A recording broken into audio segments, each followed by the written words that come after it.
I dobrodošli u jedan malo drugačiji video koji ću snimiti, jer mislim da moram.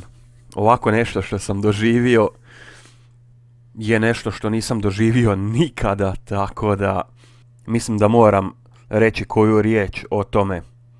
A znači doslovno, budite dobri prema drugima.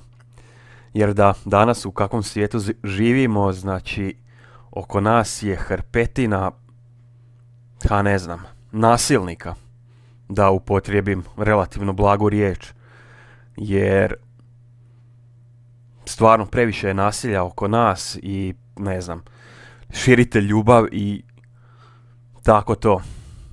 Možda to zvuči kao, ne znam, izbor za mis, ko što znaju reći, želimo mir u svijetu, ali doslovno je to na tu foru, jer ovo što sam doživio prije koji dan, znači tako nešto ja nisam doživio nikada.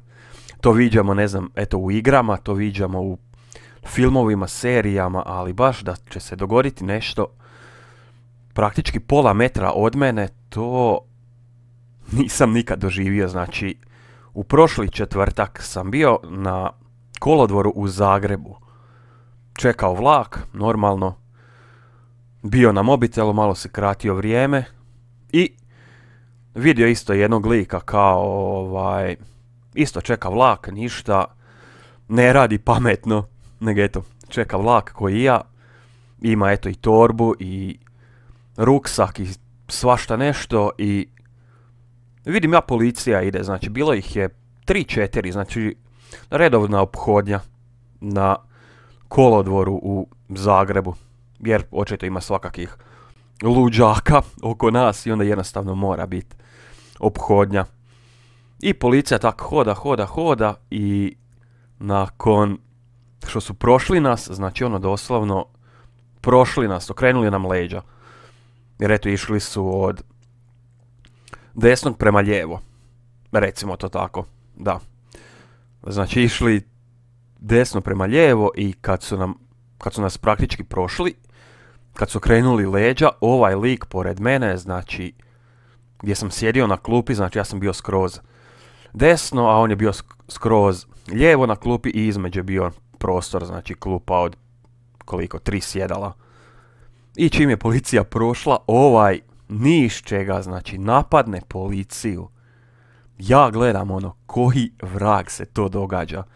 Znači ovi su vodili svoja posla, nikoga nisu napadali, komentirali ništa, nego eto između sebe su komentirali, nemam pojma šta, to jest bili u ophodnji, jel? Bili su u ophodnji i taj neki čovjek napadne policiju, znači policiju u odjelima na njihovom službenom radnom mjestu, napadne ih iz čista mira. Ja gledam koji vrag se to dogodio. Ni sad mi to nije jasno. Eto, sad pričam nakon par dana i ni sad mi to nije jasno, jer tako nešto doživjet, ne znam, pregrozno. Jer eto, ko zna, možda i mene mogo taj lik napast. Jer kažem, bio je kao skroz normalan i onda iz čista mira napadne policiju na njihovom radnom mjestu. Znači kad sam poslije razmišljao, koji vrag se to dogodio. Jer eto, očito imao neke, ne znam, crne misli ili nešto da je napao policiju. A i kad razmišljam na drugu, znači mogao je i mene napast. Jer ja sam doslovno bio, ne znam, pola metra od njega. Mislim da je pola metra razmak između tih sjedala. Tako da, eto, ni sad mi to nije jasno, jer tako nešto nisam nikad doživio uživo, znači, nevjerojatno. Tako nešto se viđa, eto, u igrama, tako nešto se viđa u serijama, filmovima, a ne uživo.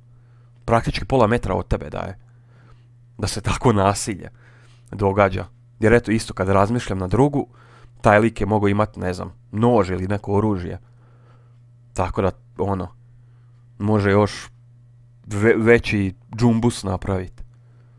Eto, i sad isto pričam o tome i ne znam, imam upitnike iznad glave, jer, kažem, tako nešto doživjet, ne znam. A i ovo će isto biti, znači, zadnji video jer počinjem sa poslom, pa onda neću više snimati. Ovi videi koji će biti u buduće su prije snimljeni. Znači, eto, malo sam se potrudio i onda posnimio ta videa, tako da eto, nadam se da ćete uživat.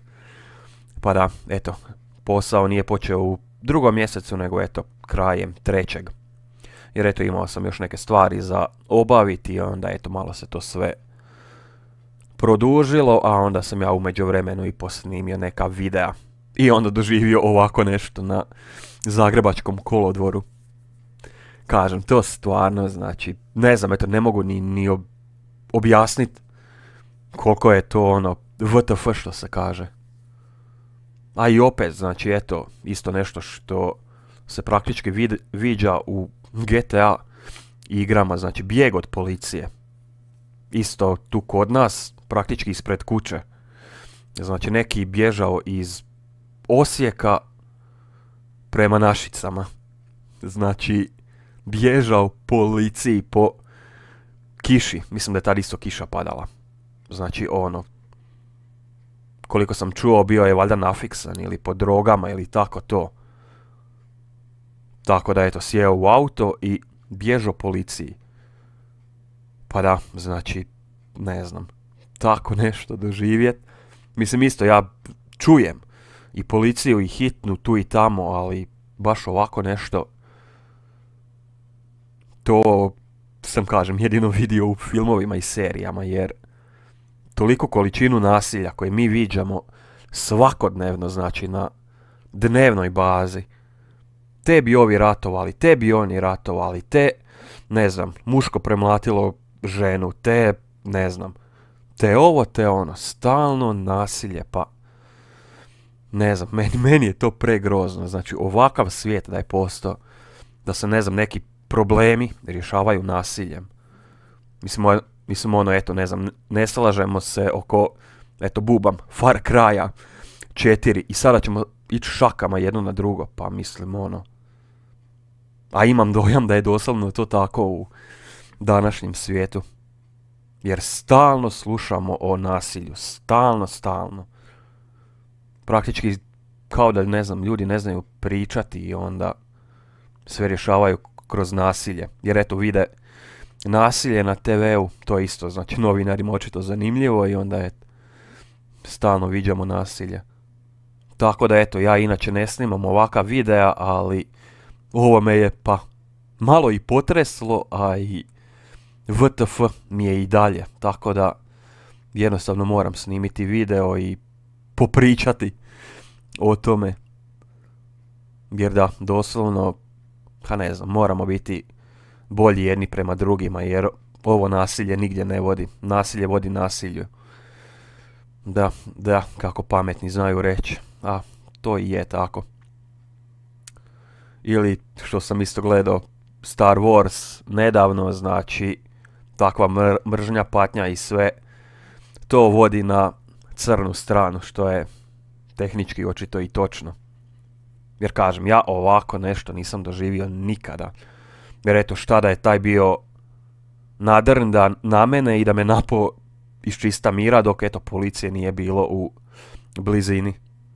Ili eto, ne znam, nekog drugog prolaznika ili onoga koji čeka vlak. Stvarno, ta količina nasilja, ne znam, ne sviđa mi se kud to sve vodi i očito vodi na sve gore i gore. Gora vremena. Tak da, ne znam, eto, ta jedna moja poruka, ko što piše u naslovu, da budemo bolji prema drugima i dobri prema drugima, jer nasiljem nigdje nećemo doći. Samo ćemo, ne znam, napakostiti drugima, napakostiti sebi, napakostiti hrpi ljudi. Jer kažem, nasilje apsolutno nigdje ne vodi. Joj, da, eto, još i dalje sam pod dojmovima ovime što se dogodilo. Znači, ne znam, kad razmišljam tako na drugu, taj lik je mogao mene napast.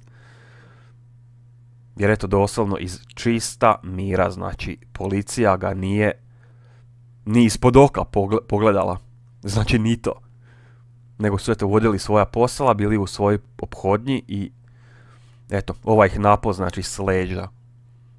s leđa napast policiju, pa mislim ono, ne znam stvarno, a očito droge i tak to, jer koliko sam ja osjetio, nisam ništa osjetio, znači nije bio pod alkoholom ili tako time, skroz normalno je, znači čekao vlak i policija naišla i napao ih. Istina, nije se opirao, nego ne znam, valjda je htio provesti vrijeme u zatvoru. Jedino to, eto, mi pada na pamet. Jer eto, nije se opirao ali opet ni to nema smisla, jer zašto je onda išao doma? Jer eto, imao je i kofer, imao je i torbu. Ne znam. Mislim da ću sad završiti jer vrtim se u krug. Ali eto, jedina poruka, ne znam. Uživajte u videima, uživajte u YouTube, uživajte u prijateljima, curama, dečkima, roditeljima, psu, mačkama, životinjama, suncu. Jer stvarno previše je nasilja oko nas i ne znam, pregrozno. Jednostavno pregrozno. A eto, stavit ću i sliku pa onda da vidite. Znači kažem, doslovno par metara od mene. A i prije toga je, znači, taj lik bio sjedio na klupi zajedno sa mnom i čekao vlak. Da. Eto, to će onda biti to. Budite dobri prema drugima i eto, širite pozitivu i ljubav prema drugima. Ili eto, ko što isto se zna reći u nekim člancima, jednostavno eto, zagrlite osobu kad naiđete na nju. Znači na dragu osobu. Ne znam, recite da ju volite, da vam je drago što je tu. I tako to, jer eto, previše je stvarno nasilnika oko nas i pregrozno je to. Stvarno, pregrozno.